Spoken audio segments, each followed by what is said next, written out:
Puji Tuhan, Bapak Ibu yang dikasihi Tuhan, kembali kita bersuka cita dapat berjumpa kembali di dalam Renungan 79.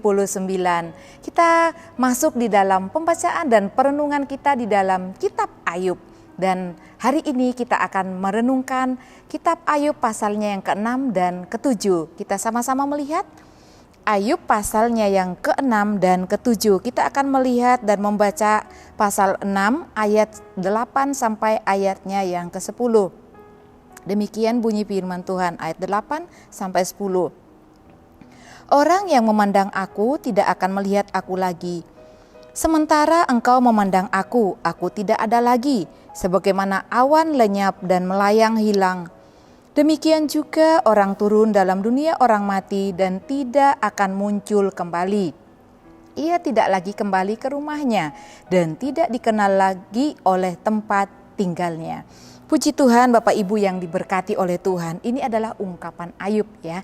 Saya memberikan judul untuk renungan kita pada hari ini yaitu Iman yang Kuat.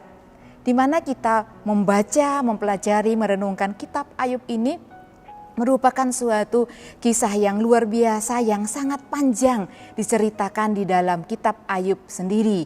Dan kita melihat di dalam kitab Ayub, dalam ayat Ayub pertama sampai Ayub pasal yang kelima bahkan ke-6 ini mengutarakan banyak hal kisah tentang Ayub, baik penderitaan Ayub yang dialami sepanjang kehidupannya. Nah, Ayub banyak sekali menghadapi peristiwa sukar di dalam kehidupannya. Yang pertama, seperti yang kita sudah ketahui cerita tentang Ayub, anak-anaknya semua meninggal, harta kekayaannya lenyap oleh karena bencana alam. Yang ketiga, Ayub menderita penyakit yang tidak kunjung sembuh. Bahkan dikatakan ya dalam Ayub yang kita baca Ayub 6 dan 7 ini, dikatakan kulitnya mengeras dan pecah. Begitu mengerikan Bapak Ibu ya, mengalami penderitaan seperti Ayub. Dan penderitaan yang keempat saya katakan di dalam pasal 7 dan 6 ini, yaitu cobaan yang datang dari sahabat-sahabat Ayub. Di mana kalau kita membaca dalam pasalnya yang ke-6 ada banyak sekali ya, bukan hanya pasal 6, dari pasal yang 4 dan ke-5 perkataan-perkataan dari sahabatnya ya, salah satu sahabatnya yaitu Elifas. Perkataan-perkataan yang menghakimi, menuduh Ayub sebagai pendosa besar. Dan apa yang dialami Ayub menurut Elifas itu hal yang dia alami karena kesalahannya. Dan kita juga dapat melihat jawaban-jawaban Ayub di dalam pasal 6, pasal 7 yang membuktikan bahwa dia mengenal dirinya sendiri, dia tidak melakukan dosa di hadapan Tuhan. Kita dapat melihatnya dalam ayat 10c, salah satu ayat, pasal 7 ayatnya yang ke-10, pasalnya yang ke-6, ayat 10c, Ayub berkata, sebab aku tidak pernah menyangkal firman yang maha kudus. Pasal 7 ayat yang ke-20 dikatakan, kalau aku berbuat dosa, apakah yang telah kulakukan terhadap engkau, ya penjaga manusia? Mengapa engkau menjadikan aku sasaranmu sehingga aku menjadi beban bagi diriku?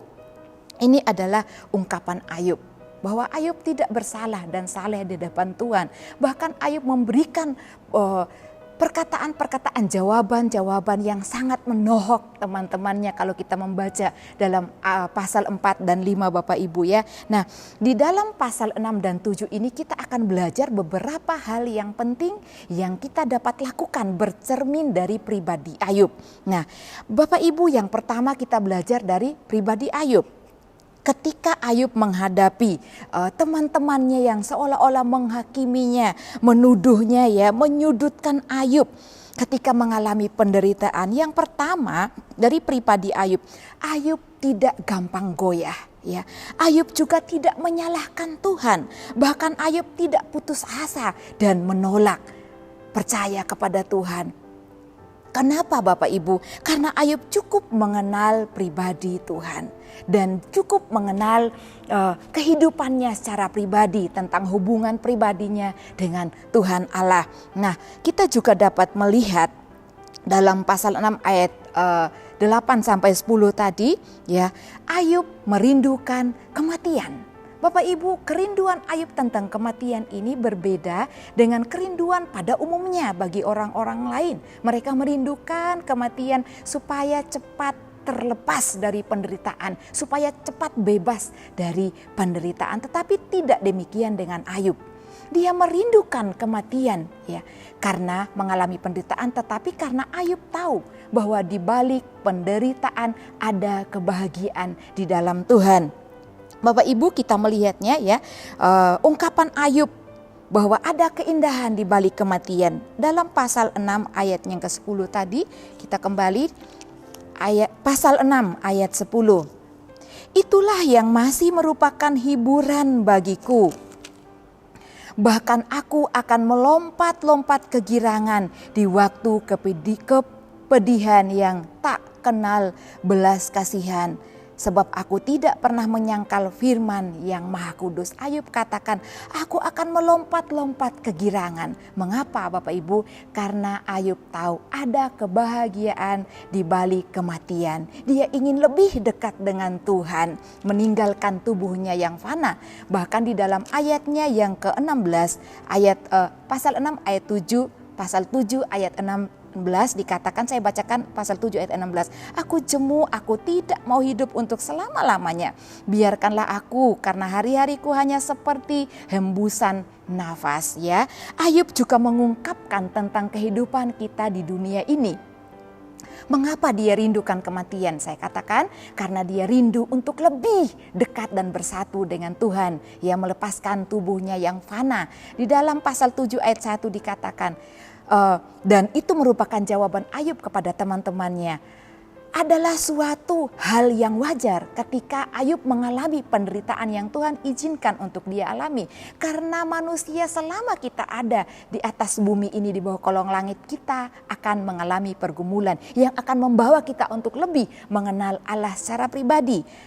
Pasal 7 ayat 1, bukankah manusia harus bergumul di bumi dan hari-harinya seperti hari-hari upahan? Bapak Ibu dapat membaca sampai ayat yang kelima. Lalu Ayub mengungkapkan tentang kehidupan yang kedua. Ayub berkata bahwa hidup hanya hembusan nafas. Kita tadi sudah membaca ayat 16 ya. Bapak Ibu, kehidupan yang digambarkan oleh Ayub dikatakan hidup itu seperti awan yang lenyap dan menghilang. Dia turun ke dalam dunia orang mati. Kita dapat membacanya di dalam ayatnya yang ke-9, pasal 7 ayat 9. Sebagaimana awan lenyap dan melayang hilang, demikian juga orang yang turun ke dalam dunia orang mati tidak akan muncul kembali. Ini hal yang penting Bapak Ibu bagi setiap kita di dalam akhir hidup kita. Ya, kita akan mengalami kematian, tetapi ada keindahan di balik kematian. Yang kedua, ayat 10 tentang kehidupan. Ia tidak lagi kembali ke rumahnya dan tidak dikenal lagi oleh tempat tinggalnya. Maaf, bukan tentang kehidupan, tentang kematian Bapak Ibu ya. Yang pertama, kita semua akan meninggal.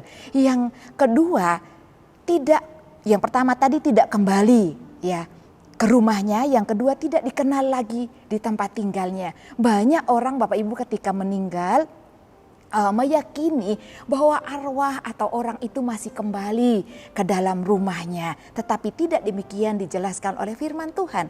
Kita semua ketika mengakhiri pertandingan kita itu adalah akhir dari segala-galanya. Dan kita tidak dikenal lagi di tempat tinggal kita. Ini harus kita ingat supaya kadang-kadang banyak anak Tuhan yang masih takut dengan orang yang sudah meninggal. Kita tidak kembali lagi ke rumah kita. Kita kembali kepada asal kita, yaitu kepada Tuhan. Nah, Bapak Ibu, itulah gambaran tentang kehidupan bagi Ayub, baik hidup dan matinya kita di hadapan Tuhan. Nah, Bapak Ibu, kita belajar ya dari pribadi Ayub. Tadi saya katakan yang pertama, belajar dari pribadi Ayub. Ayub tidak gampang goyah, tidak meninggalkan Tuhan dan tidak berputus asa ya, mengikuti perkataan-perkataan dari teman-temannya yang penuh penghakiman, menuduh dan menyudutkan Ayub. Mengapa? Yang pertama, karena Ayub mengenal Allah secara pribadi. Yang kedua, karena Ayub memiliki hubungan pribadi yang akrab, yang intim dengan Tuhan. Supaya kita tidak dapat goyah, supaya kita memiliki iman yang kuat seperti Ayub, kita pun harus memiliki pelihara hubungan pribadi kita dengan Tuhan. Supaya ketika kita menghadapi orang-orang yang mungkin datang di dalam kehidupan kita membicarakan banyak hal yang mungkin dapat menggoyahkan iman kita, kita tidak dapat digoyahkan. Kenapa? Karena kita tahu banyak hal tentang firman yang menjelaskan gambaran tentang Allah kita. Kita dapat menjawab mereka dengan penuh hikmat seperti Ayub menjawab teman-temannya dengan penuh hikmat daripada Tuhan. Dan ketika dia dituduh bahwa dia adalah pendosa besar, dia berkata, aku tidak berdosa kepada Allah. Kenapa? Dia cukup mengenal dirinya. Karena hari-hari Ayub dia mempertanggungjawabkannya di hadapan Tuhan dengan cara hidup benar di hadapan Tuhan. Bapak Ibu, ini biarlah menjadi kerinduan kita bersama-sama untuk tetap hidup benar di hadapan Tuhan. Yang kedua, kita belajar dari pribadi sahabat-sahabat Ayub. Sahabat-sahabat Ayub bukan empati terhadap apa yang dialami oleh Ayub, yaitu penderitaan, kesakitan yang luar biasa. Tetapi mereka datang untuk menghakimi Ayub dengan mengutarakan banyak hal yang melemahkan ya jiwa dan semangat Ayub. Bapak Ibu, sahabat-sahabat Ayub ini bukan orang biasa. Mereka adalah kalangan orang-orang pintar. Nah, kalau kita melihat dari latar belakang sahabat-sahabat Ayub, sebetulnya Ayub bisa saja digoyahkan imannya. Tetapi tidak demikian. Karena Ayub memiliki hubungan pribadi yang luar biasa dengan Tuhan. Nah, belajar dari pribadi sahabat-sahabat Ayub. Bapak Ibu, mari kita belajar menjadi anak-anak Tuhan yang berkata, memiliki perkataan yang dapat membangun orang lain, menyenangkan, menyukakan hati orang lain. Terlebih ketika saudara seiman kita atau keluarga kita dalam pergumulan berat. Bukan tuduhan-tuduhan, bukan perkataan yang menghakimi oleh karena perbuatannya. Tetapi mari perkatakan kata-kata yang menguatkan, kata-kata yang menghibur, kata-kata yang membangun iman sesama kita. Jangan pernah kita mengeluarkan kata-kata yang menghakimi saudara seiman kita, keluarga kita. Ketika kita berkata-kata, mari kita belajar berpikir sebelum bertindak, sebelum berkata-kata. Apakah yang saya perkatakan ini benar? Apakah yang saya akan katakan ini baik? Apakah yang saya perkatakan ini berguna bagi saya, bagi orang yang mendengarkan, dan bagi kemuliaan nama Tuhan? Dalam Amsal juga dikatakan dengan banyak berkata-kata terdapat banyak kesalahan. Oleh karena itu lebih baik sebelum kita berkata-kata berpikirlah terlebih dahulu. Supaya kita dapat menjadi berkat bagi orang yang mendengarkan perkataan kita. Mari Bapak Ibu, jadilah pribadi yang menjadi berkat bagi orang yang memiliki iman yang kuat di hadapan Tuhan. Menjadi pribadi yang senantiasa menyenangkan hati orang lain melalui perkataan-perkataan kita. Dan marilah terus kita menjadi berkat bagi kemuliaan nama Tuhan. Tuhan Yesus memberkati. Mari kita berdoa. Bapa yang mulia, Allah yang kami sembah, yang kami agungkan di dalam nama Tuhan Yesus Kristus. Kami mengucap syukur buat kebenaran firman-Mu. Kami dapat belajar dari pribadi hamba-Mu Ayub yang begitu kuat di dalam imannya Tuhan.